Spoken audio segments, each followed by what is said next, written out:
Мыйзамызда жазылган. Бийлик бул эл өлкөнүн жетекчиси, өлкөнүн кожоюну пайда болгондо чечилет. Бизге ишеним пайда болгондо чечилет. Мен билип аткан чындык, мен билип аткан чындык. Азыр айтылбаса, ушул жерде азыр сактап турабы же колдоп деп турат. Учурда өкмөткө эң чоң жүк милдеттер жүктөлүп жатат. Конституция боюнча да аткаруу бийлигинин башкы органы катары өкмөт мамлекеттик социалдык экономикалык абалына толугу менен жооп берет. Бул милдеттердин үстүнө азыркы учурда мамлекеттин коопсуздугу да жүктөлүп жаткандыгын сезип турасыздар. Нагрузка көбөйөт аппаратка. Демек, аппаратка билекти түрүнүп иштөөгө туура келет. Өзүңөргө тиешелүү мамлекеттик органдардын ишин катуу контролго алгыла. Бардык чыгып жаткан проблемалар туурасында ачык сүйлөшүп тургандай бололу. Ачык, эч нерсе жашырбагыла. Болгон маалыматты болгондой жеткирип туруңуздар.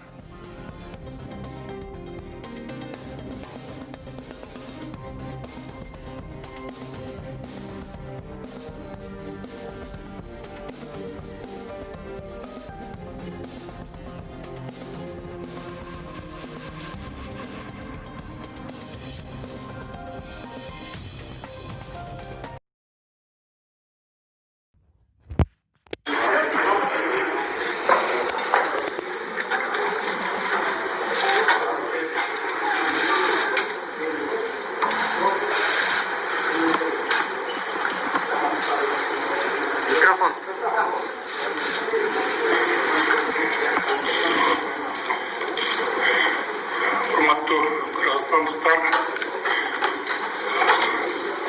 мен силерге терең ыраазычылык билдиремин. Анткени эки жолу революцияны башыбыздан өткөргөнбүз. Экөөндө тең башаламандык болгон, экөөндө тең мародерчулук болгон, талаптоонуучулук болгон. Бул жолу эч кандай талаптоонуучулук, мародерчулук жок, тынчтык жолу менен. Ошондуктан мен силерге терең ыраазычылык билдиремин. Эмне үчүн бул жолу талаптоонуучулук болгон жок? Анткени кыргыз эли бардыгын түшүндү. Акыркы 5 жылда кыргыз элинин билими, кыргыз элинин аң сезими өскөнүн толук далилдеди бул жолу. Ошондуктан бардык жаштарга, аксакалдарга ушул адилеттүүлүктү орнотобуз деген кыргызстандыктардын бардыгына мен терең ыраазычылык билдирип кетемин жана таазим этемин силерге. Экинчиден, бүгүнкү жогорку кеңеш бүгүн чогулуп, ушундай оор акыбалдан чыгалы деп демилге көтөрүп чогулуп, бекитип, буту колунда турган тушамышты чечип бергениңиздерге терең ыраазычылык билдирип кетемин. Токтосун Азаттык радиосу. Биринчи суроом, Сулайманов депутаттар айтып өттү, жанагы 6 декабрга чейин шайлоону өткөрүүнү мындай мыйзамдык жол-жоболору бар депчи. Ошол кандай болот, ана мыйзам бузулуп калабы, сиз карап көрүш керек, балким жылдырып көрүү деген сыяктуу да айтып атпайсызбы? Бул биринчи суроо. Анан Сооронбай Жээнбеков менен жолукканда кызматтан кетүүдөн башка дагы эмнелер жөнүндө сүйлөштүңүз? Үчүнчү суроом, Райымбек Матраимов качан камалат? Буга чейин өкмөт үйүнүн алдында дагы жооп берсеңиз, анда биринчи жооп бересиз. Биринчи суроом шайлоо боюнча. Шайлоо боюнча эми ушул партиялык система менен коррупциялык, бул партиялык система деген өзү бизнес экен. Бардыгыңыздар көрдүңүздөр. Эл журт дагы билди. Жаш баладан баштап 90-100гө чыккан карыяларга чейин билди бул партиялык система, бул бизнес системасы экен.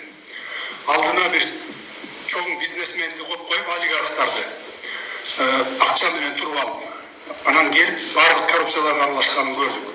Мен өзүм 2010-жылы партиялык система менен депутат болуп келгенмин. Мунун ошол кандай коррупцияга, бул системанын мамлекетке зыян келтиргенин мен өз көзүм менен көргөн билем. Ошондуктан менин сунушум бир мандаттуу парламент деп сунуш кылып атамын.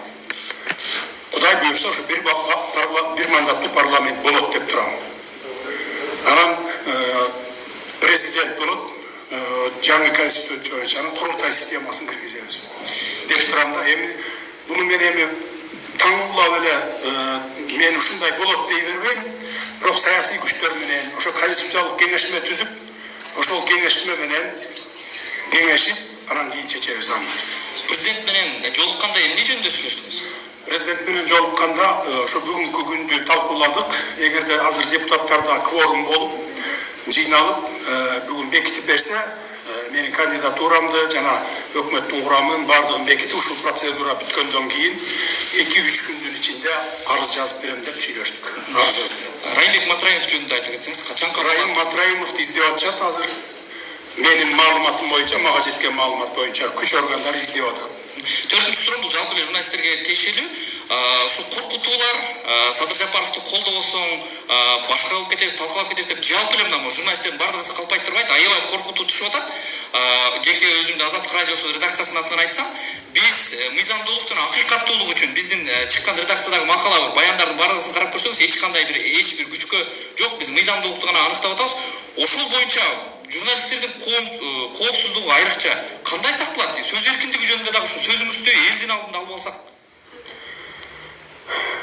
Азаттык анча мынча бурмалап берген материалдарды мен да окудум. Анча мынча бурмалап берип атасыңар фактыларды. Ошон үчүн балким ошентсе керек да.